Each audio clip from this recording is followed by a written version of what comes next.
जर तुम्ही सध्या अशाच कुठल्या काळातून जात असाल तर एवढंच लक्षात ठेवा, तुम्ही प्रोसेसमध्ये आहात स्वतःला मजबूत करण्याच्या.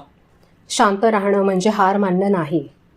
स्ट्रॉंग असणं म्हणजे स्वतःला न हरवता ह्या सगळ्यामधून बाहेर येणं. हा व्हिडिओ कुणावरही बोट दाखवण्यासाठी नाही आहे. हा व्हिडिओ आहे आपण स्वतःला ओळखण्यासाठी आणि माझ्या मैत्रिणींना धीर देण्यासाठी, आधार देण्यासाठी.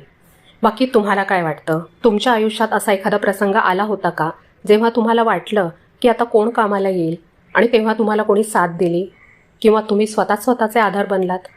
मला कमेंट्समध्ये नक्की सांगा. तुमच्या अनुभवांमधून कदाचित दुसऱ्या कोणाला तरी उभारी मिळेल. तुम्हाला जर हे विचार पटले असतील तर व्हिडिओला लाईक नक्की करा आणि आपल्या सुवर्णमयी कुटुंबात सामील होण्यासाठी चॅनलला सबस्क्राईब करा. हा व्हिडिओ तुमच्या अशा मैत्रिणीला किंवा नातेवाईक स्त्रीला नक्की पाठवा जी सध्या कदाचित मोठ्या कठीण काळातून जाते. तुम्ही आपल्या व्हॉट्सअप चॅनलला सुद्धा फॉलो करू शकता जिथे आपण अशाच गप्पा मारत असतो. आणि हो, जर तुम्हाला फक्त मेंबर्ससाठीचे काही स्पेशल व्हिडिओज पाहिजे असतील तर चॅनलची मेंबरशिप नक्की घ्या. भेटूया पुढच्या वेळी. तोपर्यंत स्वतःची काळजी घ्या आणि स्वतःवर विश्वास ठेवा.